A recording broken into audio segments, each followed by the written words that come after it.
ಉಚ್ಚಾಟಿತ ಶಾಸಕ ಬಸನಗೌಡ ಪಾಟೀಲ್ ಯತ್ನಾಳ್ ಪರ ಜಯ ಮೃತ್ಯುಂಜಯ ಸ್ವಾಮೀಜಿಗಳ ನಡೆಗೆ ಅಸಮಾಧಾನ. ಜಯ ಮೃತ್ಯುಂಜಯ ಶ್ರೀಗಳ ನಡೆಗೆ ಲಿಂಗಾಯತ ಪಂಚಮಸಾಲಿ ಸಮಾಜದ ಟ್ರಸ್ಟ್ನಿಂದ ಅಸಮಾಧಾನ. ಕೂಡಲಸಂಗಮ ಸ್ವಾಮಿ ಯತ್ನಾಳ್ ಪರವಾಗಿ ಯಾವುದೇ ರೀತಿಯ ಹೋರಾಟ ಮಾಡಬಾರದು. ವೈಯಕ್ತಿಕ ಹಿತಾಸಕ್ತಿಯಿಂದ ಯತ್ನಾಳ್ ಪರವಾಗಿ ಹೇಳಿಕೆ ಕೊಡೋದು ಸರಿಯಲ್ಲ. ಹುಬ್ಬಳ್ಳಿಯಲ್ಲಿ ಪಂಚಮಸಾಲಿ ಲಿಂಗಾಯತ ಮುಖಂಡರ ಸಭೆ. ನಗರದ ಖಾಸಗಿ ಹೋಟೆಲ್ನಲ್ಲಿ ಸಮಾಜದಿಂದ ನಡೆದ ಸಭೆ. ಅಖಿಲ ಭಾರತ ಲಿಂಗಾಯತ ಪಂಚಮಸಾಲಿ ಸಮಾಜ ಟ್ರಸ್ಟ್ನಿಂದ ಸಭೆ. ಟ್ರಸ್ಟ್ ಹಾಗೂ ಸಮಾಜದ ಮುಖಂಡರ ಚಿಂತನ ಮಂಥನ ಸಭೆ. ಸ್ವಾಮೀಜಿಗಳು ರಾಜಕೀಯ ಪಕ್ಷಗಳೊಂದಿಗೆ ಗುರುತಿಸಿಕೊಳ್ಳಬಾರದು. ಸ್ವಾಮೀಜಿಗಳು ರಾಜಕೀಯದಲ್ಲಿ ಹಸ್ತಕ್ಷೇಪ ಮಾಡಬಾರದು. ಒಬ್ಬ ವ್ಯಕ್ತಿಯ ಪರವಾಗಿ ಸ್ವಾಮೀಜಿಗಳು ನಿಲ್ಲಬಾರದು. ಸಮಾಜದ ಹಿತದೃಷ್ಟಿಯಿಂದ ಸ್ವಾಮೀಜಿಗಳು ಹೋರಾಟ ಮಾಡಲಿ, ಆದರೆ ಒಬ್ಬ ವ್ಯಕ್ತಿಯ ಪರವಾಗಿ ರಾಜಕೀಯವಾಗಿ ಹೋರಾಟ ಮಾಡುವುದು ಸಲ್ಲದು. ಹುಬ್ಬಳ್ಳಿಯಲ್ಲಿ ಕೂಡಲಸಂಗಮ ದೇವ ಪೀಠದ ಜಯ ಮೃತ್ಯುಂಜಯ ಸ್ವಾಮಿಗಳ ನಡೆ ಬಗ್ಗೆ ಅಸಮಾಧಾನ ವ್ಯಕ್ತಪಡಿಸಿದ ಲಿಂಗಾಯತ ಪಂಚಮಸಾಲಿ ಸಮಾಜ. ಕೆಲವೊಬ್ಬರು ಯಶಸ್ವಿ ಆಗ್ಬೋದು, ಯಶಸ್ವಿ ಆಗದೇ ಇರಬಹುದು. ಅದರಲ್ಲಿ ಸ್ವಾಮಿಗಳಾದಂಥವ್ರು ಹಸ್ತಕ್ಷೇಪ ಮಾಡೋದ್ರಿಂದ ರಾಜಕೀಯ ಸ್ವಾಮಿಗಳಾಗ್ತಾರೆ. ಅದು ಆಗಬಾರ್ದು. ಅದು ಸಮಾಜ ದೃಷ್ಟಿಯಿಂದ ಒಳ್ಳೆಯದಲ್ಲ. ಆ ಹಿನ್ನೆಲೆಯೊಳಗೆ ನಮ್ಮ ಎಲ್ಲರ ಚಿಂತನೆ ಅಂತಂದರೆ ಒಟ್ಟು ರಾಜ್ಯದಲ್ಲಿರುವಂಥ ಪಂಚಮಸಾಲಿ ಸಮಾಜವನ್ನು ಸಂಘಟನೆ ಮಾಡಬೇಕು. ಶೈಕ್ಷಣಿಕವಾಗಿ, ಆರ್ಥಿಕವಾಗಿ, ಸಾಮಾಜಿಕವಾಗಿ ಅವ್ರನ್ನ ಮೇಲುಪಂಕ್ತಿಯೆಲ್ಲ ತರಬೇಕು. ಅವ್ರಿಗೆ ಪ್ರಬುದ್ಧರನ್ನಾಗಿ ಮಾಡಬೇಕು. ಈಗಾಗಲೇ ನಮ್ಮ ಹಿರಿಯರು ಹೇಳಿದಂಗೆ ಅವರು ದುರಿಣತ್ವವನ್ನು ಯಾವ ರೀತಿ ಬೆಳೆಸಬೇಕು ಅಂತ ಅನ್ನೋದ್ರ ಬಗ್ಗೆ ಅವರಿಗೆ ನಾವು ತರಬೇತಿಯನ್ನು ಕೊಡಬೇಕು. ಮತ್ತು ಆರ್ಥಿಕವಾಗಿ ಹಿಂದುಳಿದಂಥವ್ರಿಗೆ ಆರ್ಥಿಕವಾಗಿ ಯಾರು ಸಬಲರಾಗಿರ್ತಾರ ಅವರು ಸಹಾಯ ಮಾಡುವಂಥ ಕೆಲಸವನ್ನು ಮಾಡಬೇಕು ಅಂತ ನಮ್ಮ ಮುಖ್ಯ ಉದ್ದೇಶ.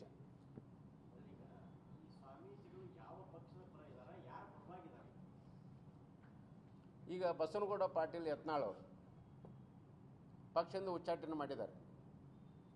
ಈ ಸಂದರ್ಭದಲ್ಲಿ ಹೇಳಬೇಕಾಗತ್ತೆ, ಈಗಾಗಲೇ ಮಾತನಾಡಬೇಕಾದ ನಮ್ಮ ಹಿರಿಯರು ಇಲ್ಲಿ ಕೂತಿದ್ದಾರೆ, ಪಾಟೀಲ್ರು, ಎಲ್ ಎಂ ಪಾಟೀಲ್ರು ಅವರು ಮತ್ತು ನಮ್ಮ ಪ್ರಬಣ್ಣ ಹುಣಸಿಕಟ್ಟಿಯವರು ಮತ್ತು ನಮ್ಮ ನೀಲಕಂಠ ಸೂಟಿಯವರು, ಇವರೆಲ್ಲರೂ ಕೂಡಲಸಂಗಮ ಪೀಠ ಆಗಲಿಕ್ಕೆ ಬಹಳ ಪ್ರಯತ್ನ ಮಾಡಿದಂಥ, ಆರ್ಥಿಕವಾಗಿ ಸಹಾಯ ಮಾಡಿದಂಥವ್ರು ಮುರುಗೇಶ್ ನಿರಾಣಿ ಅಂತವ್ರು ಮಾಡಿದ್ದಾರೆ. ಅವರ ಸೇವೆಯನ್ನು ಎಲ್ಲವನ್ನೂ ಕೂಡ ಬದಿಗೊರಿಸಿ ವೈಯಕ್ತಿಕವಾದಂಥ ಹಿತಾಸಕ್ತಿಯನ್ನು ಇಟ್ಟುಕೊಂಡು ಬಸನಗೌಡ ಪಾಟೀಲ್ ಯತ್ನಾಳ್ ಒಬ್ಬರಿಗೆ ಇವರು ಹೇಳಿಕೆಯನ್ನು ಕೊಡೋದು ಮಾಡೋದು ಅದು ಸಮಂಜಸ ಅಲ್ಲ ಅಂತ ಅನ್ನೋದು ನಮ್ಮೆಲ್ಲರ ಅಭಿಪ್ರಾಯ. ಅದೇ ರೀತಿಯಾಗಿ ಇವತ್ತು ಮುರುಗೇಶ್ ನಿರಾಣಿಯವರು ಬೇರೆ ಪಕ್ಷದಲ್ಲಿರ್ಬೋದು, ನಾವು ಬೇರೆ ಪಕ್ಷದಲ್ಲಿ ಇರ್ಬೋದು. ಇವತ್ತು ಆರ್ಥಿಕವಾಗಿ ಅವರು ಸಹಾಯ ಮಾಡಿದ್ದನ್ನು ನಾವು ಮರೀಲಿಕ್ಕಾಗೋದಿಲ್ಲ. ಮತ್ತು ಶೈಕ್ಷಣಿಕವಾಗಿ ಹಿಂದುಳಿದಂಥ ಮಕ್ಕಳಿಗೆ ಅವ್ರು ಸಹಾಯ ಮಾಡಿದ್ದನ್ನು ಮರೀಲಿಕ್ಕಾಗೋದಿಲ್ಲ. ಅದು ವೈಯಕ್ತಿಕವಾಗಿ ಮಾಡಿದಂಥದ್ದು. ಈ ಹಿನ್ನೆಲೆಯೊಳಗೆ ಇನ್ನೊಂದು ನಾವೆಲ್ಲರೂ ಕೂಡ ವಿಚಾರ ಮಾಡಿದ್ದು ಅಂತಂದ್ರೆ ಪಕ್ಷಾತೀತವಾಗಿ ಎಲ್ಲ ರಾಜಕೀಯ ಮುಖಂಡರನ್ನ, ಮಾಜಿ ಶಾಸಕರನ್ನು ಮತ್ತು ಹಾಲಿ ಶಾಸಕರನ್ನು ಇದೇ ಟ್ರಸ್ಟ್ ನಡಿಯಲ್ಲಿ ಒಂದು ಸಭೆಯನ್ನು ಕರೆದು ಆ ಸಭೆಯ ಮೂಲಕ ಇರೋ ಸ್ವಾಮೀಜಿಯವರಿಗೆ ಯಾವ ನಿಟ್ಟಿನಲ್ಲಿ ಸಮಾಜವನ್ನು ತೆಗೆದುಕೊಂಡು ಹೋಗಬೇಕು, ಸಮಾಜವನ್ನು ಯಾವ ರೀತಿಯಾಗಿ ನಾವು ಮೇಲಕ್ಕೆ ಎತ್ತಬೇಕು ಮತ್ತು ಅವರಿಗೆ ಯಾವ ರೀತಿಯಾಗಿ ಒಂದು ಪ್ರಜ್ಞಾವಂತರನ್ನಾಗಿ ಮಾಡಬೇಕು ಅನ್ನೋದ್ರ ಬಗ್ಗೆ ಕೂಡ ನಾವು ಚಿಂತನೆಯನ್ನು ಮಾಡ್ತೀವಿ. ಅದಕ್ಕೆ ಬೇಕಾಗುವಂಥ ಸಹಾಯ ಮತ್ತು ಅವರ ಸಲಹೆಗಳನ್ನು ಕೂಡ ನಾವು ಪಡೆಯುವಂಥ ವಿಚಾರವನ್ನು ನಾವು ಮಾಡಿದ್ದೇವೆ. ಎಲ್ಲ ರಾಜಕೀಯ ಶಾಸಕರನ್ನು, ಮಾಜಿ ಶಾಸಕರನ್ನು ಮತ್ತು ಮಂತ್ರಿಗಳಾದಂಥವ್ರನ್ನು ಕೂಡ ಇದೇ ಟ್ರಸ್ಟ್ ನಡಿಯೊಳಗೆ ನಾವು ಕರಿತೀವಿ. ಅದರ ಬಗ್ಗೆ ಚಿಂತನೆಯನ್ನು ಮಾಡ್ತೀವಿ. ಇಂದು ಅಖಿಲ ಭಾರತ ಲಿಂಗಾಯತ ಪಂಚಮಸಾಲಿ ಸಮಾಜ್ ಟ್ರಸ್ಟ್ ಹಾಗೂ ಸಮಾಜದ ಮುಖಂಡರ ಸಭೆಯನ್ನು ನಡೆಸಲಾಯಿತು. ಸಭೆಯಲ್ಲಿ ಸಮಾಜವನ್ನು ಕಟ್ಟತಕ್ಕಂಥ ವಿಚಾರದಲ್ಲಿ ಸಲಹೆ ಸೂಚನೆಗಳನ್ನು ತೆಗೆದುಕೊಳ್ಳಲಾಯಿತು. ಮುಖ್ಯವಾಗಿ ಸಮಾಜವನ್ನು ಕಟ್ಟುವಲ್ಲಿ ಈಗಿರ್ತಕ್ಕಂಥ ಹಳೆಯ ಸಮಿತಿಗಳನ್ನು, ಜಿಲ್ಲಾ ಸಮಿತಿ ಆಗಿರ್ಬೋದು, ತಾಲೂಕಾ ಸಮಿತಿಗಳಾಗಬೇಕು, ಇವನ್ನೆಲ್ಲ ವಿಸರ್ಜನೆ ಮಾಡಿ ಒಂದು ತಿಂಗಳಲ್ಲಿ ಹೊಸ ಸಮಿತಿಗಳನ್ನು ನೇಮಕ ಮಾಡಲಿಕ್ಕೆ ನಾವು ನಿರ್ಣಯವನ್ನು ತೆಗೆದುಕೊಟ್ಟಿದ್ದೇವೆ. ಇನ್ನು ಎರಡನೇದಾಗಿ ನವನಗರದಲ್ಲಿರ್ತಕ್ಕಂಥ 13 ಗುಂಟೆ ಜಾಗದಲ್ಲಿ ಸಮಾಜದ ಕಲ್ಯಾಣ ಮಂಟಪವನ್ನು ಕಟ್ಟಬೇಕು. ಅಲ್ಲಿ ಕಲ್ಯಾಣ ಮಂಟಪದಲ್ಲಿ ಇತರ ಸಮಾಜದ ಕಾರ್ಯಕ್ರಮ ನಡೆಸಲಿಕ್ಕೆ ಒಂದು ಅನುಕೂಲ ಮಾಡಿಕೊಡಬೇಕು ಅನ್ನೋ ದೃಷ್ಟಿಯಿಂದ ಅದನ್ನು ರಾಜ್ಯದ ಪ್ರಮುಖ ರಾಜಕಾರಣಿಗಳನ್ನು, ಮುಖ್ಯಮಂತ್ರಿಗಳನ್ನು ಮತ್ತು ಇತರೆ ಹಿಂದೂ ಸಮಾಜಕ್ಕೆ ಸಹಾಯ ಮಾಡಿದ ಎಲ್ಲರನ್ನ ಕರೆದು ಅಡಿಗಲ್ ಸಮಾರಂಭವನ್ನು ಹಾಕಬೇಕು ಅಂತಕ್ಕಂಥದ್ದು ಒಂದು 2 ತಿಂಗಳಲ್ಲಿ ಆ ಕಾರ್ಯಕ್ರಮವನ್ನು ನಡೆಸಿಕೊಡ್ತೀವಿ. ಅದರ ನಿರ್ಣಯವನ್ನು ಆಯಿತು.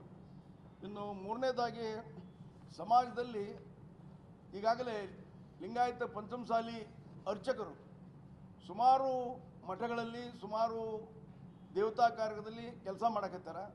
ಸುಮಾರು 500ರಿಂದ 1000 ಜನ ಅವ್ರನ್ನ ಗುರುತಿಸಿ ಸಮಾಜ ಅವ್ರನ್ನ ಬಸವ ತತ್ವಕ್ಕೆ ಅಳವಡಿಸ್ತಕ್ಕಂಥದ್ದು, ಅರ್ಚನೆಯಲ್ಲಿ ಬಸವ ತತ್ವವನ್ನು ವೈದಿಕ ಪರಂಪರೆಯನ್ನು ಕಡಿಮೆ ಮಾಡಿ ಬಸವ ತತ್ವಕ್ಕೆ ಅವ್ರನ್ನ ತರಬೇತಿ ಕೊಟ್ಟು ಅವ್ರನ್ನ ಗುರುತಿಸ್ತಕ್ಕಂಥ ಒಂದು ನಿರ್ಣಯವನ್ನು ಇವತ್ತು ಮಾಡಿದ್ದೇವೆ.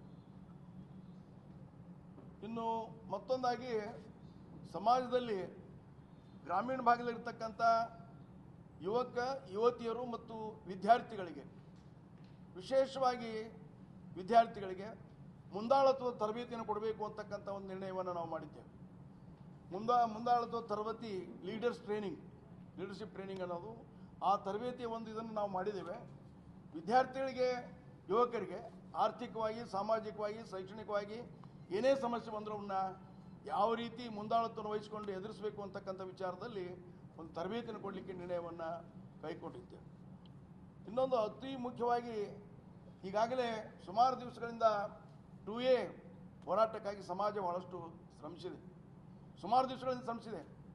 ಆದರೆ ಯಾವುದೇ ಸರ್ಕಾರದಿಂದ ಯೋಗ್ಯ ಪ್ರತಿಕ್ರಿಯೆ ಬಂದಿಲ್ಲ. ಅದಕ್ಕಾಗಿ ಹೋರಾಟ ಮಾಡ್ತಕ್ಕಂಥದ್ದು ನಡೆದಿದೆ. ಇದಕ್ಕೆ ಒಂದು ಕಾನೂನು ಸಮಿತಿಯನ್ನು ನಾವು ಸಮಾಜದ ರಚನೆಯನ್ನು ಮಾಡಬೇಕು ಅಂತಕ್ಕಂಥದ್ದನ್ನು ನಾವು ಮಾಡಿದ್ದೀವಿ. ನಮ್ಮ ಸಮಾಜದ ಕಾನೂನು ತಜ್ಞರ ಪ್ರಕಾರ 2A ಮೀಸಲಾತಿ ನಮಗೆ ಸಿಗುತ್ತೋ ಇಲ್ಲೋ, ಸಂವಿಧಾನಬದ್ಧವಾಗಿ ಸಿಗುತ್ತೋ ಇಲ್ಲೋ, ಈ ನಿರ್ಣಯವನ್ನು ಸುಮಾರು 2 ತಿಂಗಳೊಳಗೆ ಆ ಸಮಿತಿ ಕೊಡಬೇಕು. ಅದನ್ನು ಸಮಾಜಕ್ಕೆ ನಾವು ಅರಿಕೆ ಮಾಡಿಕೊಡ್ಬೇಕು. ಸುಮ್ಮನೆ ಹೋರಾಟ ಮಾಡ್ತಕ್ಕಂಥದ್ದು ವ್ಯವಸ್ಥೆ ಆಗಬಾರ್ದು. ಆ ಹೋರಾಟ ಫಲಪ್ರದವಾಗಿರಬೇಕು.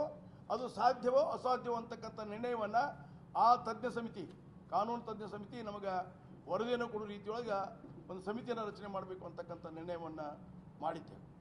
ಅತಿ ಮುಖ್ಯವಾಗಿರ್ತಕ್ಕಂಥದ್ದು ಇತ್ತಿತ್ತಲಾಗಿ ನಮ್ಮ 2008ನೇ ಇಸ್ವಿಯೊಳಗೆ ನಮ್ಮ ಜಯಮೃತ್ಯುಂಜಯ ಸ್ವಾಮೀಜಿಯವ್ರನ್ನ ಪಟ್ಟಾಭಿಷೇಕ ನಾವು ಮಾಡಿದ್ದೇವೆ. ನಮ್ಮ ಸಮಾಜದ ಧರ್ಮಗುರುಗಳು ಅಂತಕ್ಕಂಥ ವಿಚಾರದಲ್ಲಿ ಅದೆಲ್ಲ ಧಾರ್ಮಿಕ ವಿಚಾರವಾಗಿ ಸಮಾಜವನ್ನು ಕಟ್ತಕ್ಕಂಥದ್ದು, ವಿಶೇಷವಾಗಿ ಪ್ರಗತಿಪರ ಬಸವ ತತ್ವಕ್ಕನುಸಾರವಾಗಿ ಸಮಾಜವನ್ನು ಕಟ್ತಕ್ಕಂಥದ್ದು, ಸಮಾಜದ ಜನರಿಗೆ ತರಬೇತಿ ಕೊಡ್ತಕ್ಕಂಥದ್ದು, ಧಾರ್ಮಿಕವಾಗಿ ಅವ್ರನ್ನ ಮೇಲೆತ್ತಕ್ಕಂಥ ಕೆಲಸವನ್ನು ಮುಖ್ಯ ಗುರಿ ನಮ್ಮ ಪೀಠದ ಮುಖ್ಯ ಗುರಿ ಅದು. ಇವತ್ತು ಪೀಠದ ಮುಖ್ಯ ಗುರಿ ಜೊತೆಗೆ ಅದು ಬೇರೆ ಬೇರೆ ಕಡೆ ತನ್ನ ಕೆಲಸವನ್ನು ಮಾಡಲಿಕ್ಕೆ ಹತ್ತಿದೆ. ಅದರ ಮೂಲ ಉದ್ದೇಶವನ್ನು ಮರೆತು ಬೇರೆ ಕಡೆ ಹೋಗ್ತಾ ಇದೆ ಅಂತಕ್ಕಂಥದ್ದು. ರಾಜಕೀಯವಾಗಿ ನಮ್ಮ ಜಗದ್ಗುರುಗಳು ಯಾವ ಪರವಾಗಿ ವಹಿಸಬೇಕಾದ ಅವಶ್ಯಕತೆ ನಮಗಿಲ್ಲ. ಸಮಾಜ ದೊಡ್ಡ ಐತಿ. ಅವರು ನಮ್ಮ ಜನ ಯಾವ ಪಾರ್ಟಿ ಬೇಕೋ ಆ ಪಾರ್ಟಿ ಮಾಡ್ತಕ್ಕಂಥ ಅವರು ಯೋಗಿ ನಿರ್ಣಯವನ್ನು ಮಾಡ್ಕೊಂಡು ಹೋಗ್ತಾರೆ. ಆದರೆ ಜಗದ್ಗುರುಗಳು ಇತ್ತಿತ್ತಲಾಗಿ ಹೆಚ್ಚು ಹಸ್ತಕ್ಷೇಪ ಮಾಡ್ತಕ್ಕಂಥದ್ದು ಸಮಾಜದ ಜನರಿಗೆ ಬಹಳಷ್ಟು ಆಕ್ಷೇಪಣೆಗಳು ಬರ್ತಾ ಇವೆ. ಆ ಆಕ್ಷೇಪಣೆ ಮೂಲಕ ಗುರುಗಳಿಗೆ ನಾವೆಲ್ಲ ಹೇಳಿದ್ದೇವೆ, ಯಾವ ಪಕ್ಷವನ್ನು ನಾವು ಬೆಂಬಲಿಸೋದು ಬೇಡ. ಧಾರ್ಮಿಕವಾಗಿ ಸಮಾಜವನ್ನು ಕಟ್ತಕ್ಕಂಥದ್ದು, ಆರ್ಥಿಕವಾಗಿ, ಶೈಕ್ಷಣಿಕವಾಗಿ, ಸಾಮಾಜಿಕವಾಗಿ ಸಮಾಜವನ್ನು ಕಟ್ತಕ್ಕಂಥ ಕೆಲಸ ಆಗಬೇಕಾಗಿದೆ. ಅದಕ್ಕೆ ಹೆಚ್ಚು ಗಮನ ಕೊಡಬೇಕು ಅಂತಕ್ಕಂಥ ಮಾತನ್ನು ಇವತ್ತು ಪೂಜ್ಯ ಶ್ರೀಗಳಿಗೆ ನಾವೆಲ್ಲ ತಿಳಿಸಬೇಕು ಅಂತಕ್ಕಂಥದ್ದು ಒಂದು ನಿರ್ಣಯ ಆಗಿದೆ. ಮತ್ತು ಕಟ್ಟುನಿಟ್ಟಾಗಿ ಸಮಾಜದ ಒಳಿತಿಗಾಗಿ ಕೆಲಸ ಮಾಡಬೇಕೆ ವಿನಃ ರಾಜಕೀಯವಾಗಿ ಹೆಚ್ಚು ಶ್ರೀಗಳು ಹಸ್ತಕ್ಷೇಪ ಮಾಡತಕ್ಕಂಥ ಅವಶ್ಯಕತೆ ಇಲ್ಲ ಅಂತಕ್ಕಂಥ ಮಾತನ್ನು ನಾವೆಲ್ಲರೂ ಇವತ್ತು ಪೂಜ್ಯ ಶ್ರೀಗಳಿಗೆ ಹೇಳಬೇಕಾಗಿದೆ. ಮತ್ತು ಆ ರೀತಿ ಅವ್ರನ್ನ ನಡೆಸ್ಕೊಳ್ಬೇಕಾದಂಥ ಅವಶ್ಯಕತೆ ನಮಗೈತಿ ಅಂತಕ್ಕಂಥದ್ದು. ಇಲ್ಲಿವರೆಗೆ ಬಹಳ ದಿವಸದಿಂದ ನಾವು ಕಾದು ನೋಡಿದ್ದೇವೆ, ಹೇಳಿವಿ. ಬಹಳಷ್ಟು ರಾಜಕೀಯ ಹಸ್ತಕ್ಷೇಪ ಮಾಡಬೇಡ್ರಿ, ಯಾವುದೇ ವ್ಯಕ್ತಿ ಮತ್ತು ಯಾವುದೇ ಪಕ್ಷಕ್ಕೆ ನೀವು ಬೆಂಬಲ ಕೊಡಬೇಕಾದ ಅವಶ್ಯಕತೆ ಇಲ್ಲ. ನಮ್ಮ ಜನ ಸಮಾಜ ನಿರ್ಣಯ ಮಾಡ್ತದನ್ನ. ಸಮಾಜದಲ್ಲಿರ್ತಕ್ಕಂಥ ರಾಜಕಾರಣಿಗಳು, ಸಾಮಾಜಿಕ ತಜ್ಞರು ಅವ್ರು ನಿರ್ಣಯ ಮಾಡ್ತಾರೆ ಅದನ್ನು. ಶ್ರೀಗಳು ಅದರ ಬಗ್ಗೆ ಹಸ್ತಕ್ಷೇಪ ಮಾಡ್ತಕ್ಕಂಥ ಅವಶ್ಯಕತೆ ಇಲ್ಲ ಅಂತಕ್ಕಂಥ ಒಂದು ನಿರ್ಣಯವನ್ನು ನಾವು ಮಾಡಿಕೊಂಡಿದ್ದೇವೆ. ಆ ನಿರ್ಣಯವನ್ನು ಇವತ್ತು ಈ ತಮ್ಮ ಮೂಲಕ ಸಮಾಜಕ್ಕೂ ಮತ್ತು ಸಾರ್ವಜನಿಕರಿಗೆ ತಿಳಿಬಯಸ್ತೇವೆ. ಸಮಾಜದ ಗುರುಗಳಿಗೆ ಸಮಾಜಕ್ಕೆ ಹೇಳುವಂಥ ಹಾಗಾಗಿ ಅನಿವಾರ್ಯತೆ ಬಂದಾಗ ನಿಮಗೆ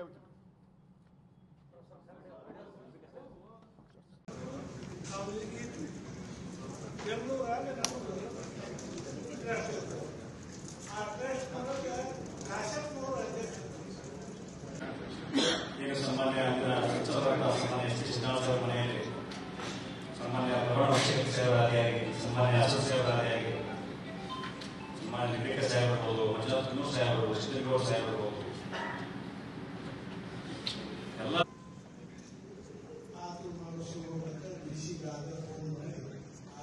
ಶ್ರೀಮಿಕ ಅಸ್ತಿತ್ವಗಳು ತದನಂತರ ಒಂದು ಹೊಸ ಒಂದು ದೇಶ ಬರಬೇಕು ಅಂತೇಳಿ ಆವಾಗ ಒಂದು ಮೆರವಣಿಗೆ ಹೋಗಿರ್ತಾ ಇತ್ತು. ಅಲ್ಲಿಂದ ಗೌರವಾನ್ವಿತ ಚುನಾಯಿತ ಪ್ರತಿನಿಧಿಗಳೇ, ಟ್ರಸ್ಟಿನ ಸದಸ್ಯ ಬಂಧುಗಳೇ, ಕೊಪ್ಪಳ, ಬಾಗಲಕೋಟೆ, ಬಿಜಾಪುರ, ಗದಗ, ಬೆಳಗಾವಿ ಜಿಲ್ಲಾ, ಧಾರವಾಡ ಜಿಲ್ಲಾ, ಹಾವೇರಿ ಜಿಲ್ಲಾ ಆದಿಯಾಗಿ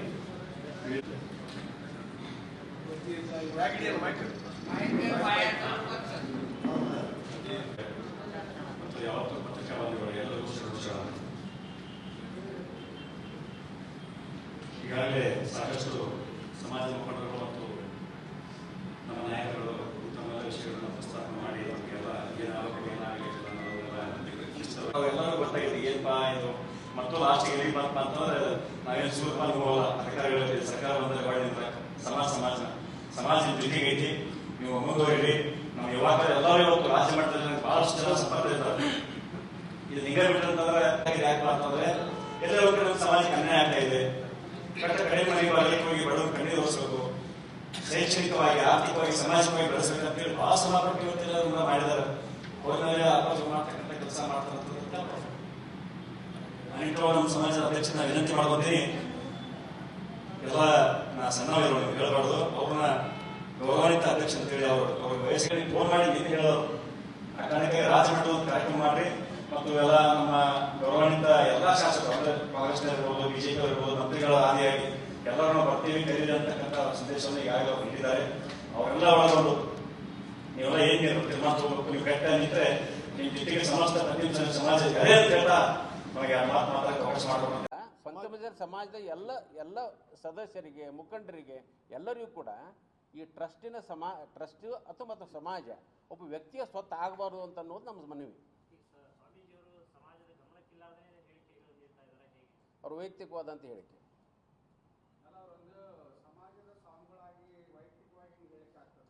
ಹೇಳಬಾರ್ದಾಗಿತ್ತು, ಹೇಳಿದ್ದಾರೆ, ಅದಕ್ಕೆ ಹೇಳಬಾರ್ದು ಅಂತ ಅನ್ನೋದು ನಮ್ಮ ಮನವಿ. ಅಲ್ಲ, ಆ ರೀತಿಯಾಗಿ ಸಾಕಷ್ಟು ಸಲ ಅನ್ಯಾಯ ಆಗೈತಿ, ಭಾಳ ಜನಕ್ಕೆ ಅನ್ಯಾಯ ಆಗೈತಿ. ಅನ್ಯಾಯ ಆದಾಗೂ ಸಹಿತವಾಗಿ ಈ ರೀತಿ ಧ್ವನಿ ಎತ್ತಿಲ್ಲಲ್ಲ, ಎಲ್ಲ ಸಂದರ್ಭದಲ್ಲೂ ಕೂಡ ಎತ್ತಿಲ್ಲ. ಒಬ್ಬ ವ್ಯಕ್ತಿ ಸಲುವಾಗಿ ಎತ್ತಿದ್ರು ಸರಿ ಅಲ್ಲಲ್ಲ. ಯಾರ ನಾಯಕತ್ವ? ಅದನ್ನು ನಾವು ಹೇಳಲಿಲ್ಲ. ನಾವು ಹೇಳಿದ್ದೇನು ಅಂತಂದ್ರೆ, ಈ ರೀತಿಯಾಗಿ ಒಬ್ಬ ವ್ಯಕ್ತಿಯ ಪರವಾಗಿ ನೀವು ಹೇಳಿಕೆ ಕೊಡೋದನ್ನ ಮಾಡಬೇಡ್ರಿ ಅಂತನೂ ಮನವಿ ಮಾಡ್ಕೊಳ್ತಾ ಇದ್ದೀವಿ.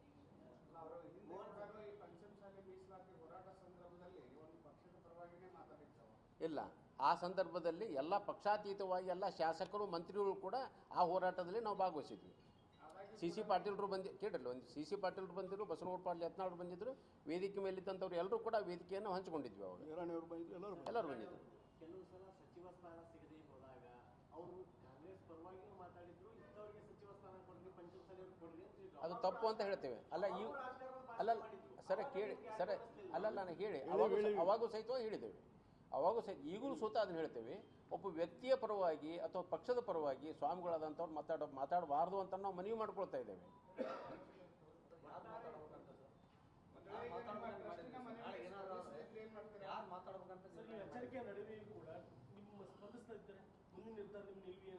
ಅದಕ್ಕೆ ನಾವು ಪ್ರಮುಖರ ಸಭೆಯನ್ನು ಕರೆದು ಸೂಕ್ತ ಒಂದು ನಿರ್ಧಾರವನ್ನು ತೆಗೆದುಕೊಳ್ಳುತ್ತೇವೆ. ಮುಂದೆ ನಿರ್ಧಾರ ಚರ್ಚೆ ಮಾಡಿ ಇವತ್ತು ಕುಡಿದ್ದೆ ಅದೇ ವಿಚಾರವಾಗಿ ನಿರ್ಧಾರ ತಗೋಬೇಕು, ಮುಂದೆ ಏನು ಮಾಡಬೇಕು ಅನ್ನೋ ವಿಚಾರಕ್ಕಾಗಿ ಅದಕ್ಕೆ ಈಗ ನಾವು ಮಾಜಿ ಶಾಸಕರು, ಹಾಲಿ ಶಾಸಕರು ಮತ್ತು ಮಂತ್ರಿಗಳನ್ನು ಕರೆದು ಸೂಕ್ತವಾದ ನಿರ್ಧಾರವನ್ನು ತೆಗೆದುಕೊಳ್ಳುತ್ತೇವೆ.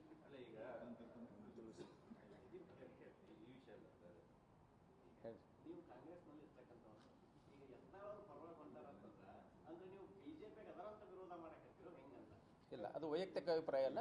ಅಲ್ಲ, ಒಂದು ನಿಮಿಷ. ಇದು ವೈಯಕ್ತಿಕ ಅಭಿಪ್ರಾಯ ಅಲ್ಲ, ಸಮಾಜದ ಒಬ್ಬ ವ್ಯಕ್ತಿಯಾಗಿ ನನ್ನ ಮನವಿ. ಒಬ್ಬ ಕಾಂಗ್ರೆಸ್ ಪಕ್ಷದಿಂದಲ್ಲ, ಪಕ್ಷಾತೀತವಾಗಿ ನಾವು ಕೂಡಿದ್ದೇವೆ. ಬಿಜೆಪಿಯವರು ನಮ್ಮ ವಿಶ್ವನಾಥ್ ಪಾಟೀಲ್ ಮಾಜಿ ಶಾಸಕರದಾರ, ಅವ್ರು ಕೂಡಿದ್ದಾರೆ. ಹಾಂ, ಇಲ್ಲದಾರ ಇಲ್ಲಿ. ಒಟ್ಟಾರೆ ಟ್ರಸ್ಟ್ಗೆ ಶ್ರೀಗಳ ನಡೆ ಅಸಮಾಧಾನ ತಂದಿದ್ದಾರೆ. ಎಸ್, ನೀವು ಹೇಳಿದ್ರಲ್ಲ, ಅದು ನಿಜ. ಶ್ರೀಗಳಿಗೆ ಸಮಾಜದಿಂದ ಹೇಳಿಕೆ ಕೊಡಬೇಕು, ಏನು ನಾವು ಹೇಳಿದ್ವಲ್ರಿ, ಇದು ಇಷ್ಟೊತ್ತನ ನಾವೇನು ಹೇಳಿ ಕೇಳಿಲ್ಲ ನೀವು. ಹಾಂ, ಶ್ರೀಗಳಿಗೆ ನಾವು ಹೇಳೋದು, ಒಬ್ಬ ವ್ಯಕ್ತಿ ಮತ್ತು ಪಕ್ಷದ ಪರವಾಗಿ ತಮ್ಮ ನಡೆ ಇರೋದು ಬೇಡ ಅಂತ ಅನ್ನೋದು ನಮ್ಮ ಮನೆ. ಸಮಿತಿ ಬಗ್ಗೆ ಮಾತಾಡಿದ್ರು.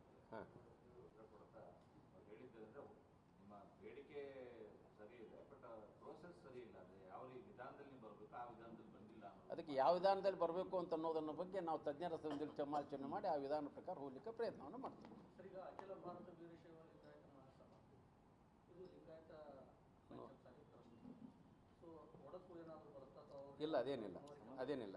ಅದು ಮಹಾಸಭಾ, ಅದರಲ್ಲಿ ಎಲ್ಲ ಒಳಪಂಗಡಗಳು ಕೂಡಿರುವಂಥ ಅಖಿಲ ಭಾರತ ವೀರಶೈವ ಮಹಾಸಭಾ ಅದು ಲಿಂಗಾಯತ. ಅದು 1902ನೇ ಇಸ್ವಿಯೊಳಗೆ ಹಾನಗಲ್ ಕುಮಾರಸ್ವಾಮಿಗಳು ಪ್ರಾರಂಭ ಮಾಡಿದಂಥ ಮಹಾಸಂಸ್ಥೆ. ಅದಕ್ಕೆ ನಾವೆಲ್ಲರೂ ಕೂಡ ಗೌರವ ಐತಿ. ಇದು ಒಳಪಂಗಡದ ಸಲುವಾಗಿ ಮಾಡಿಕೊಂಡಿರುವಂಥ ಇದು ಒಂದು ಸಮಾಜದಲ್ಲಿ ಒಡಕು ಚಲೋ ಆಗುತ್ತಾ? ಒಂದು ಭಾಗದಲ್ಲಿ ಅವರು ಕರೆ ಕೊಡ್ತಾರೆ ಹೋರಾಟಕ್ಕೆ, ಆ ಕಡೆ ಎಲ್ಲ ಅರೆ ಕರೆ ಕೊಡಬಾರದು, ಕರೆ ಕೊಡಬಾರದು ಅಂತ ಅನ್ನೋದ್ರ ಸಲುವಾಗಿ ನಾವು ಮಾಡುವಂಥ ಮನವಿ. ಈ ಭಾಗ ಆ ಭಾಗ ಕೆಲವು ಒಡಕು ಹಾಗೇನಿಲ್ಲ, ಯಾವ ಭಾಗ ಇಲ್ಲ, ಒಂದೇ ಭಾಗ ಕರ್ನಾಟಕದ ಭಾಗ. ಯತ್ನಾಳ ಪರ ಇರುವಂತವರು ಸ್ವಾಮೀಜಿ ಜೊತೆ ಹೋಗ್ತಾರೆ, ಇನ್ನೂರು ಒಂದ್ ಸೈಡ್ ಹೋಗ್ತಾರೆ. ಒಬ್ಬ ವ್ಯಕ್ತಿ ಪರವಾಗಿ ಸಮಾಜ ಇರಬಾರ್ದು ಅಂತ ಅನ್ನೋದ್ರ ಪರವಾಗಿ ನಮ್ಮದಷ್ಟ ಮನವಿ. ವ್ಯಕ್ತಿ ಮತ್ತು ಪಕ್ಷದ ಪರವಾಗಿ ಇರೋದು ಬೇಡ. ಸಮಾಜ ಸಂಘಟನೆ ಸಲುವಾಗಿರಲಿ. ಇಡೀ ರಾಜ್ಯಾದ್ಯಂತ ಒಂದೇ ನಿಲ್ಲು, ಒಂದೇ ಟ್ರಸ್ಟ್ ಇರೋದು, ಒಂದೇ ಟ್ರಸ್ಟ್ ಒಂದೇ ನಿಲ್ಲು.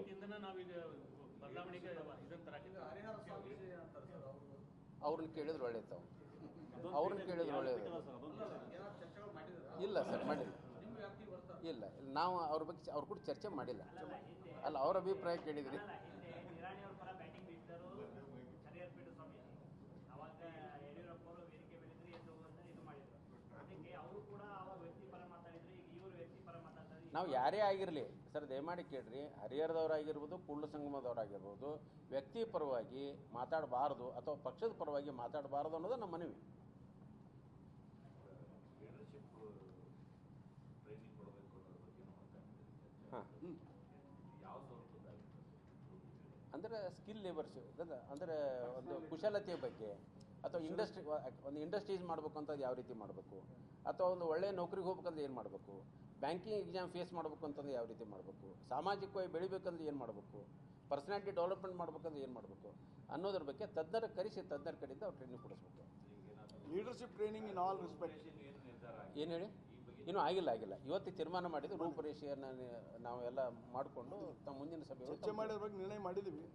ಅದನ್ನು ಮಾಡ್ತೀವಿ, ಚಲೋ ಮಾಡ್ತೀವಿ. ಎಲ್ಲರಿಗೂ ಧನ್ಯವಾದಗಳು.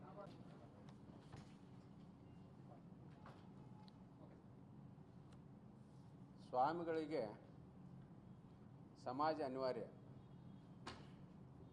ಯಾವುದೇ ಒಂದು ಜಾತಿ ಇರ್ಬೋದು, ಒಳಪಂಗಡ ಇರ್ಬೋದು, ಆ ಪಂಗಡಕ್ಕೆ ಸ್ವಾಮಿಗಳನ್ನು ಮಾಡುವಂಥ ಸಂದರ್ಭದಲ್ಲಿ ಸಮಾಜದ ಉದ್ದೇಶ ಅಂತಂದರೆ ಸಮಾಜ ಸಂಘಟನೆ ಮಾಡಬೇಕು. ಸಮಾಜದಲ್ಲಿ ಯಾರು ಆರ್ಥಿಕವಾಗಿ ತುಳಿತಕ್ಕೊಳಪಟ್ಟಿರ್ತಾರೋ, ಯಾರು ಶೈಕ್ಷಣಿಕವಾಗಿ ಹಿಂದುಳಿದಿರ್ತಾರೋ ಅಂಥವ್ರನ್ನ ಗುರುತಿಸಿ ಅವರನ್ನು ಮೇಲಕ್ಕೆ ಎತ್ತಬೇಕು, ಅವರಿಗೆ ಸಹಾಯ ಮಾಡಬೇಕು ಅನ್ನೋ ಉದ್ದೇಶದಿಂದ ಸ್ವಾಮಿಗಳನ್ನು ನೇಮಕ ಮಾಡಿರ್ತಾರೆ. ಬಹಳ ದುರ್ದೈವದ ಸಂಗತಿ ಅಂತಂದರೆ ಸ್ವಾಮಿಗಳು ಬಹಳ ಜವಾಬ್ದಾರಿ